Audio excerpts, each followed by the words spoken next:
Hi friends, ఈరోజు ఈ వీడియోలో ఆంధ్రప్రదేశ్ రాష్ట్రంలోని మహిళలకు సంబంధించిన ఒక ముఖ్యమైన అప్డేట్ వచ్చింది.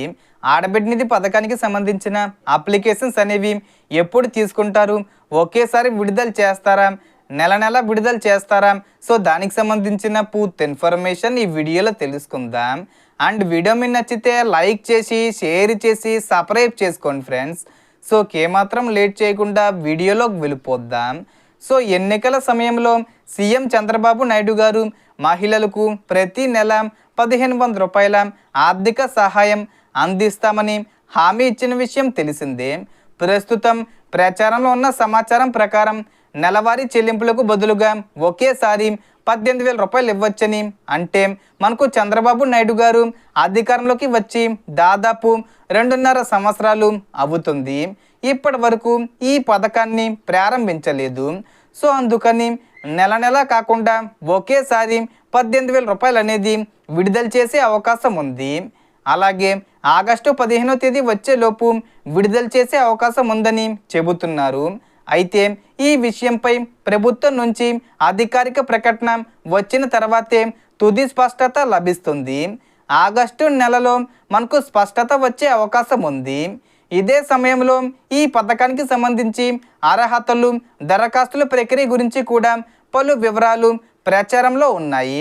ప్రచారం ప్రకారం 18 సంవత్సరాలు పూర్తయి 19వ సంవత్సరంలోకి అడుగుపెట్టిన నుంచి 59 సంవత్సరాల లోపు ఉన్న వివాహిత మహిళలు అర్హులుగా పరిగణించే అవకాశం ఉందని చెబుతున్నారు.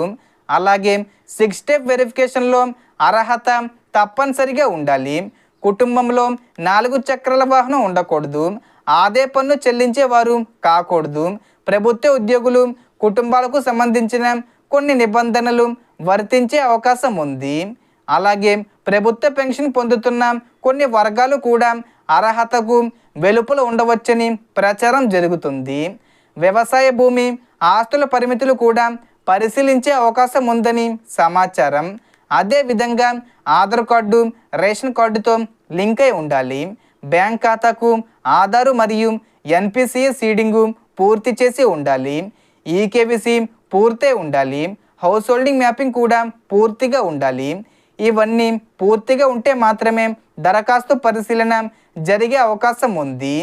ప్రచారంలో ఉన్న సమాచారం ప్రకారం ఆగస్టు నుంచి గ్రామ లేదా వార్డు సచివాలయం, అలాగే మీ సేవా కేంద్రాల్లో దరఖాస్తులు స్వీకరించే అవకాశం ఉందని చెబుతున్నారు. దరఖాస్తు సమయంలో ఆధార్ కార్డు, రేషన్ కార్డు, అవసరమైతే ఆదాయ ధృవీకరణ పత్రం, కుల ధృవీకరణ పత్రం, 2 పాస్పోర్ట్ సైజ్ ఫోటోలు, పనిచేస్తున్న మొబైల్ నెంబరు వంటి వివరాలు అవసరం కావచ్చు. ఆధార్ నెంబరు నమోదు చేసిన తర్వాత ప్రభుత్వ రికార్డుల ఆధారంగా కుటుంబ ఆస్తులు, భూములు, ప్రభుత్వ ఉద్యోగులు ఉన్నారా లేదా వంటి వివరాలను పరిశీలించి అర్హతను నిర్ణయించే అవకాశం ఉందని సమాచారం.